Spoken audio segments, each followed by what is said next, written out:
Let's look at the business from Germany that built a business around fitness events and in 8 years built a 140 million business. We're gonna look at what is this business, how they operate, how they make money, what is the business model. Also, something interesting about the business, so we found some interesting things that might be cool for other businesses to learn from. And also, I actually participated in this event. So we're gonna do a mix and blend of all of these stuff in this video. Hi, my name is Nick and welcome to BlackBox, the show where we bring you interesting business opportunities and businesses from Europe so you can learn to grow your business and get cool insights into other cool companies. This business is called Hyrox. And what is a Hyrox? So it's very simple. There is a race where you need to run 1 kilometer before each station, and then you have to do a station work to complete it. So you run 8 kilometers and you do 8 stations. The stations are ski ring, sled push, sled pull, burpee, broad jumps, rower, farmer carry, lunges, and wall balls. Mid-level time for athlete is typically 1.5 hours. There's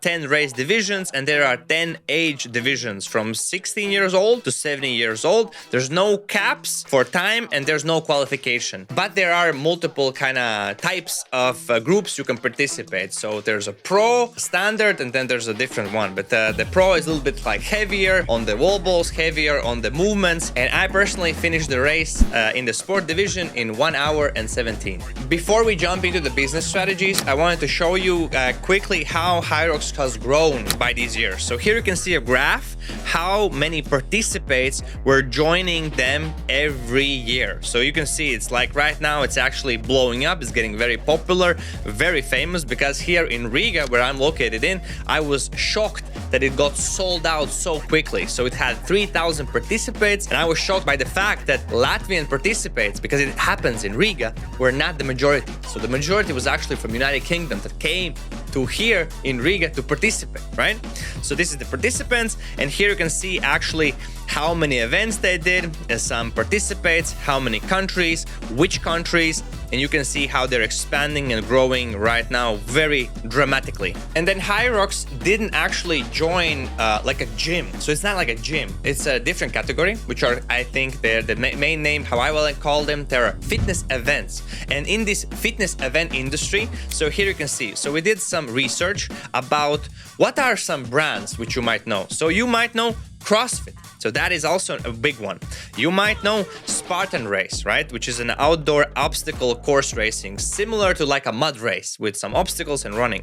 And then there's the big one, which is actually doing the most amount of money. It is the Ironman group. That is like long course triathlons. And here you can see the actual amounts of money. And as you can see here, they're actually doing really good numbers based on the fact that they actually are not so old. So they're like a new sport. And looking at this graph, I think the biggest thing you can notice is actually how many events are happening. So at the Hyrox, they're doing actually right now hundreds of races, and you can see Ironman Group is also doing hundreds of races, and that is actually very big correlation with the revenue they can generate. Because how does a Hyrox or a fitness events typically make money? Here are the main ways. Event tickets for athletes to participate. Participants, when they join, so I also had this experience, you get upsold immediately. So you can upsell photo packages. You can upsell this feature, which is race with a friend. So you can actually be in the same kind of heat. So there are multiple heats because a race starts every 10 minutes throughout the whole day. And that's how they can do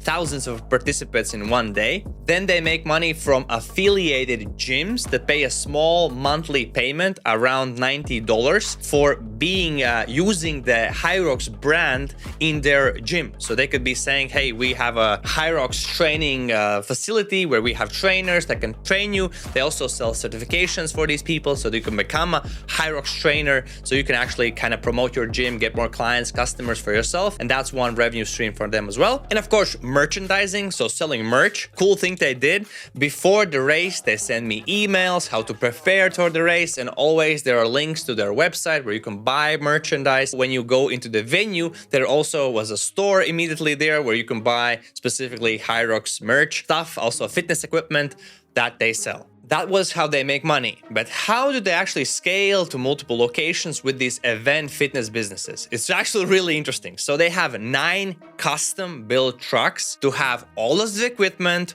all of the banners, all of the stuff, which you can see. We're gonna do some B-roll where you can see actually an event in Riga, what they did. They're actually like a fitness circus that kind of drives from one city to the next city and setting up the events. And here are the numbers we found. So when they roll into a city with these trucks, they can do a fully setup in 36 hours. So imagine that. What you saw in the Hyrox videos, in 36 hours from nothing, they do that. And then only in 12 hours, once the event is finished, they can wrap everything up, have it in one place, and they're ready to go to the next location. And here are some interesting things about the business model. So Hyrox as a company provides the experience. The venues and the locations in the cities, those are their partners that provide the venue plus the marketing for that event. And they, from early stage, were actually focusing on their strategy, which was to have a streamlined process of this experience.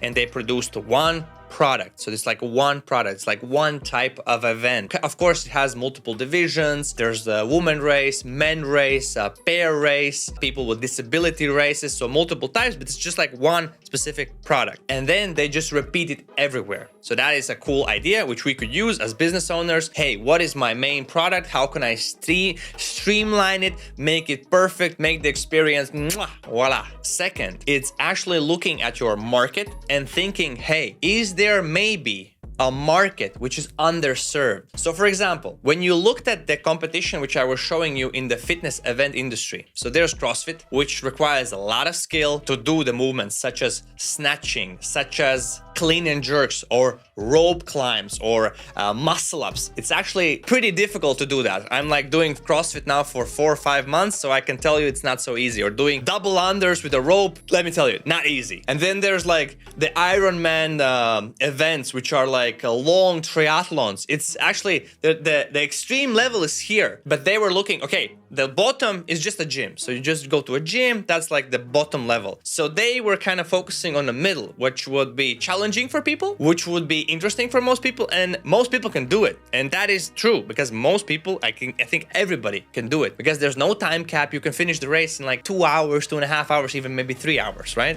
And that's in like, you could walk and do that, right? The next idea, that they build multiple revenue streams for their business by selling the one thing, but having multiple things where they can actually make money, which we already covered in the past. Next idea, Hyrox didn't do a lot of marketing initially, and marketing was basically they have the cool concept, people like the concept, and then their customers, aka athletes, are becoming the marketing. And actually, before we filmed this video, we did the same thing. So we went with Mix to kind of film. Mix is our videographer. So we went to film, make some reels, and we're like promoting the company, the event, right, by ourselves. And that's how they actually grew so much, because people participate, people get addicted to the score, because, you know, once you do one, you're like, okay, I want to do the next one, you know, like I want to improve myself, because it's going to be the same event, right?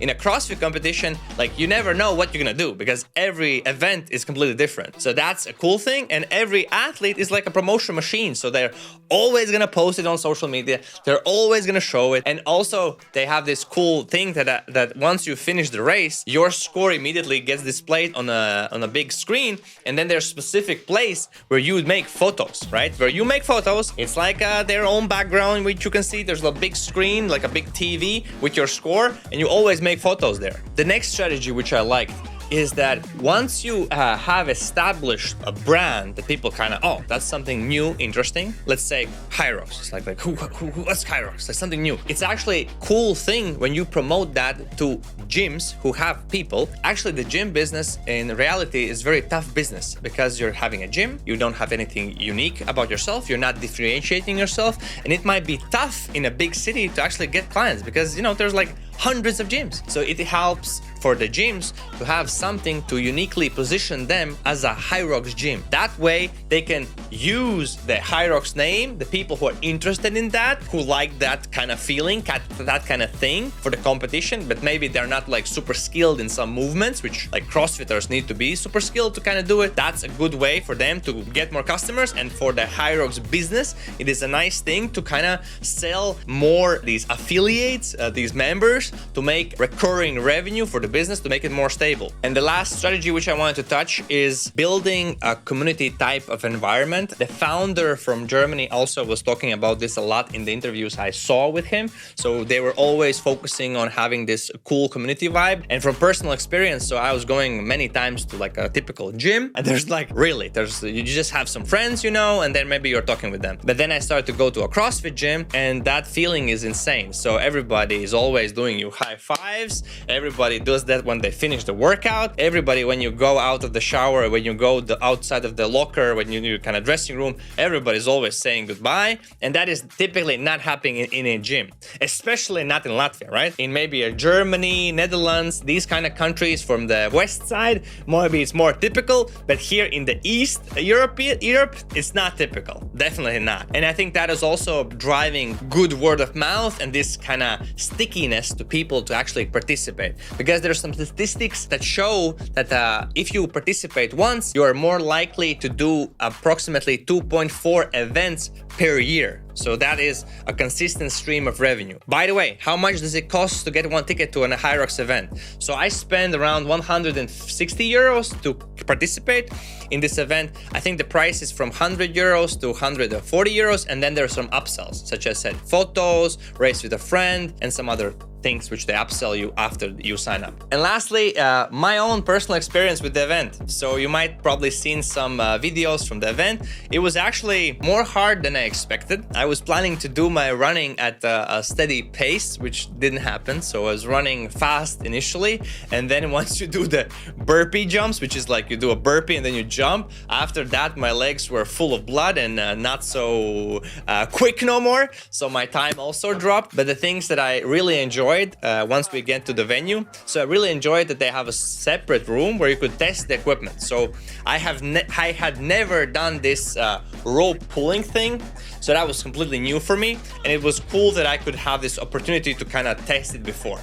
What I didn't like about the event, I actually spoke with many people who did the event from my own CrossFit gym, so that there was really hard to kind of know when you needed to do the stations, because you had to run in circles, and in the first time you did it, you had to do 3 circles. Then after that, every time 4 circles, you need to go to the station. So that was a little bit messy, because I heard, and I also made a mistake, so I did 1 lap extra in one of the rounds. So I heard many people were confused in this kind of situation, because you're running, you're tired, it's not like you're thinking about all of these things, and it can get easily mixed up which round or which circle are you right now in. So that was a little bit messy. I think they could do maybe a better way how to do it, so everybody is always clear when they need to do it or when they don't need to do it, because I think just it's difficult for the athlete to just always kind of think about these things, and it was tough for me at least. And another thing we kind of didn't like, we actually saw YouTube videos with people that, you know, filmed the event. They were running with a GoPro showing that, and in our event in Riga they actually didn't let us to do that. So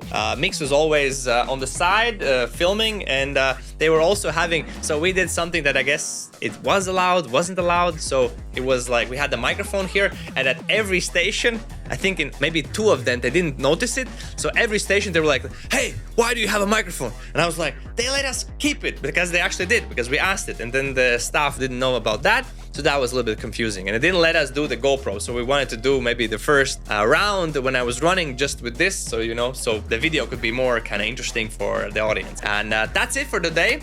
I hope you got some lessons from Hyrox. It makes me think that, hey, if you might think the business niche or that thing you're kind of building is too saturated, it might not be that way, because this kind of fitness industry event example kind of shows the opposite. So look for opportunities, try to innovate, be different, and then just work hard, do a good product, good service, good experience, and you'll grow. So thank you for watching this video, and stay sharp, make a move as it says on the sign, and see you in the next episode.